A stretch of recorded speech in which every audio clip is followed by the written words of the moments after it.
Welcome to the CBS Eye on Money podcast. It is Tuesday, December 28th.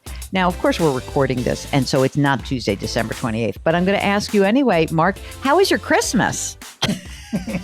Yeah, this is our first Eye on Money episode since Christmas. Yes. It was good. It was good. It was a great Christmas. Yeah, Theo loved his gifts. What did you make? Probably do a turkey or a ham. You're very traditional when it comes to these meals. Like, I sometimes would think that you would just go all in on just doing some amazing pasta, but that's not actually how you roll, is it? No, I'm definitely a turkey and a ham guy for Christmas and Thanksgiving. Maybe with Amanda, we should just do a big Chinese meal. I don't know. Then I will come. Absolutely. All right. So this is the program that takes the mystery out of your financial life. And we do that by asking you to send us your financial questions. So with just days to go before the end of the year, you might have a little year-end question, or maybe on your list of things to do is, I've got to send Jill and Mark a note to answer my question. That would be a really good resolution to have because it's an easy one. All you need to do is go to jillonmoney.com, click on the contact button, and we'll get your note. And if you're willing to come on the air, then we will do the rest. And when I say we, I mean Mark, because I don't know how to do anything. Mark, I realize I don't even know how to send the invitation to start the recording. I'm such a ding-dong. Anyway, I rely on Mark for everything, and that's why he's the best. So today, Mark, we have an exciting guest. It's Aaron from Wisconsin, and we think it might be Aaron Rodgers. Is there a question about what to do with all of your money, Aaron? There's not. We'll see if we can come out with a contract deal, though. Yeah.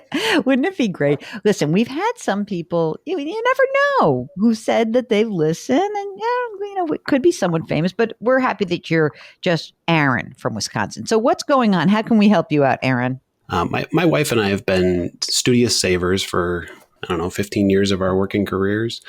And we're hitting the point where we're starting to wonder if retirement savings is really the right place for us to keep focusing. We've piled up a bit, and we're thinking maybe it's time to pull back and focus on some other savings goals for a little while.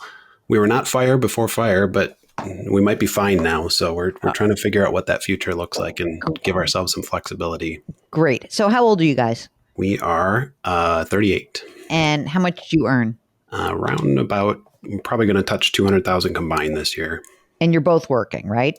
We are, yep. Okay. And are you both contributing to retirement accounts? We are, yep.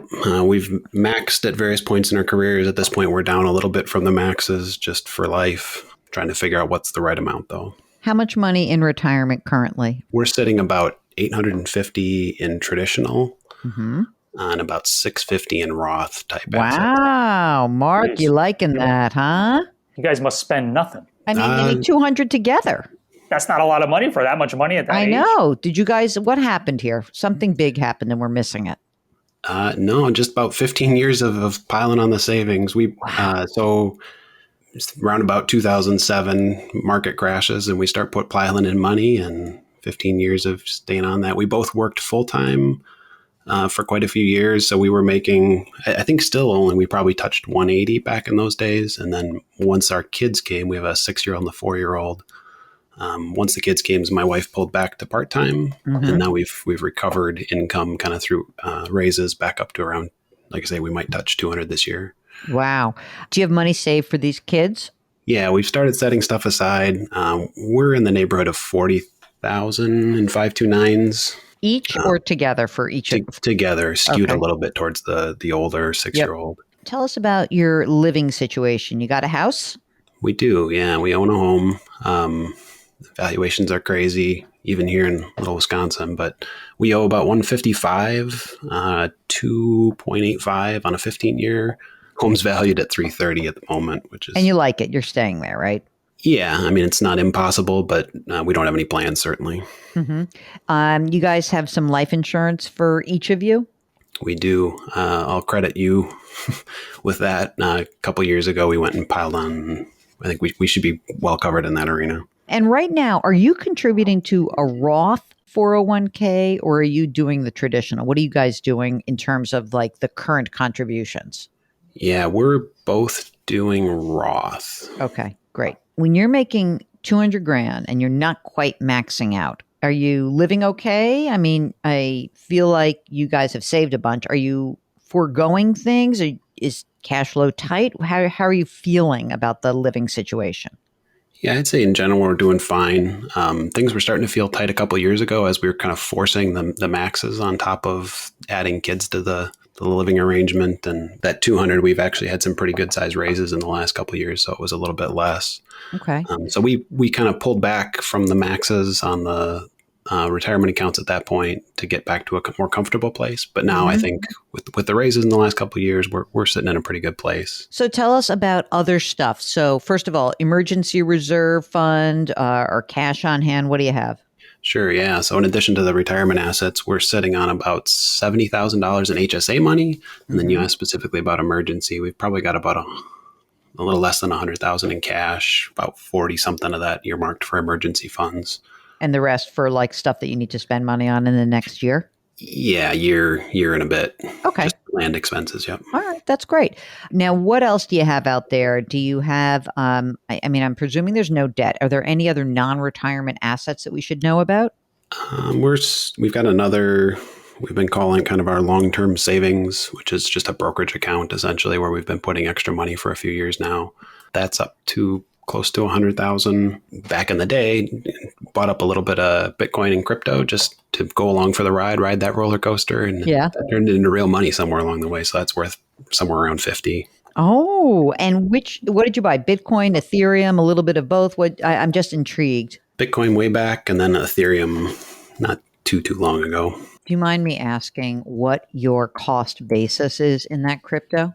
Yeah, almost nothing. I mean, maybe if it's $5,000, I'd be blown away. Oh my God! And you were just playing. What the hell? Like, yeah, I'll throw some money in here. It looks like a crazy ride. I want to go on a crazy ride. Yeah, right. Exactly. I'm not doing too many other. Now, do you do any other crazy rides? Like if I look at your allocation in, say, your brokerage account, not your retirement account, but the brokerage account, are you playing a little bit or are you pretty focused on, keeping it simple? Yeah, most of that's Robo invested. There is about around about $10,000 play money. Mostly it's the remind myself that I shouldn't do this with the big account money so that when I screw it up, it hurts a little, but not too bad. And then that's good. Keep the rest of it Robo or indexed invested. All right. That's great.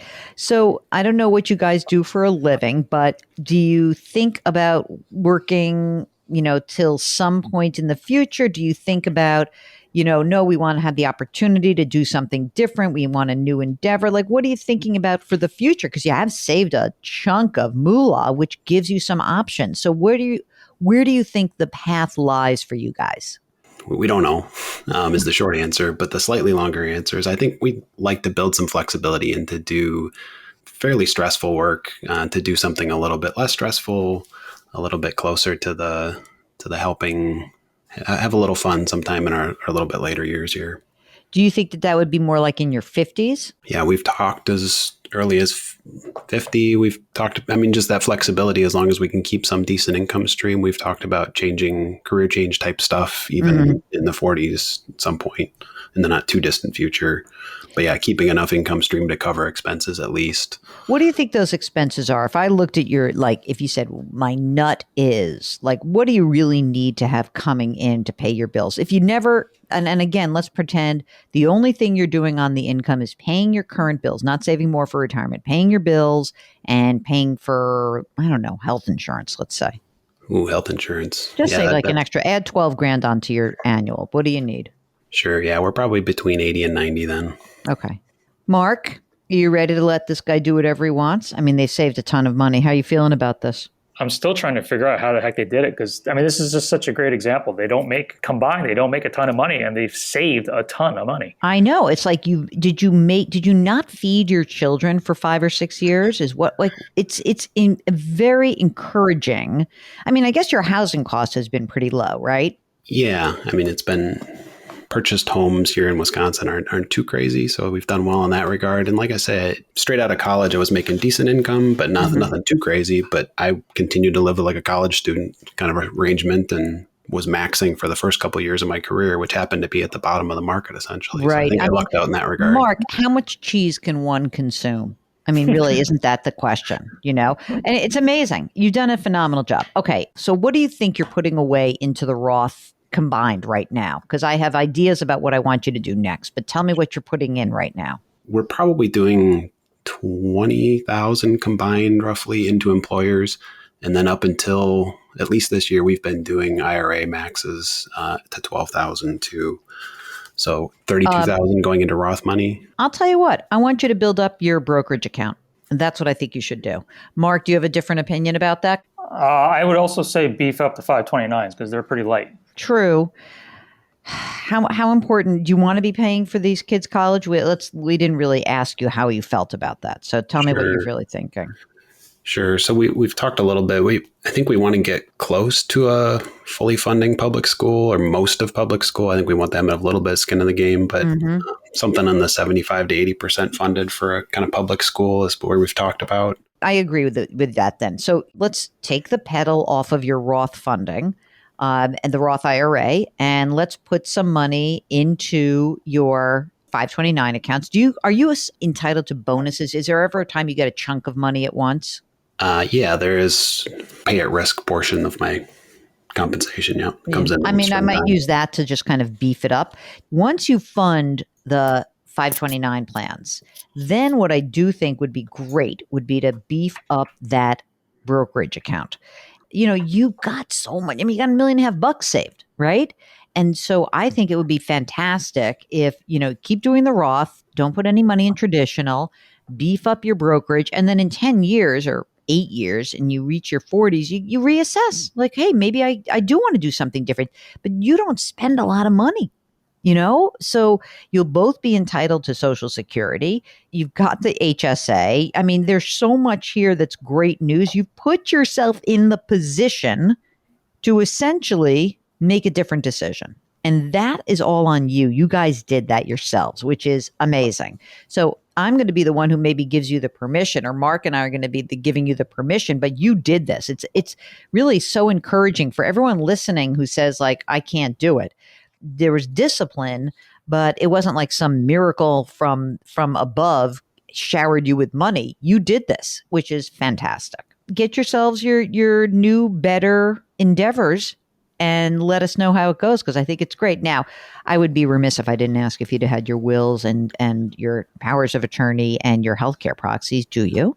I've had an email drafted to you for many months, and I couldn't, in good conscience, hit send until I could answer that question in the affirmative. So yes, just this past summer here, we knocked that out. So what prevented you from doing it? Just out of curiosity.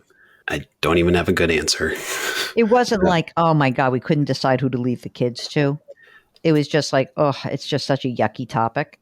Yeah, I think just generally we knew there was hard questions waiting in there to some degree, and then we just needed to buckle down and do it. Once we actually did it, it wasn't painful. Did you do it with a lawyer or did you do it online? We ended up doing it with a lawyer.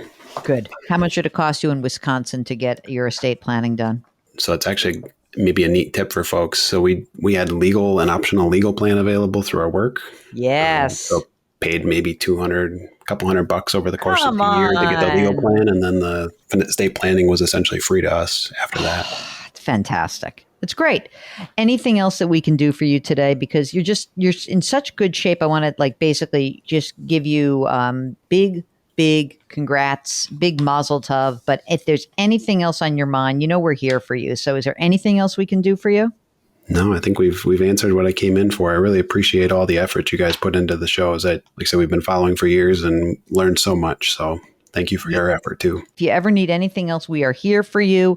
If you, like Aaron, have any financial questions, just go to our website, jillonmoney.com, click the contact button. While you are there, please sign up for our free weekly newsletter. It's right there. You can sign up and you'll get it every Friday. It's great.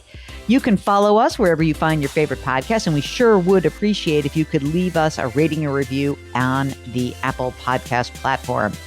All right, Mark Talercio, our executive producer, you ready to say bye-bye? Bye-bye. That's it. Okay, we are distributed by CBS. We drop episodes Tuesdays and Thursdays.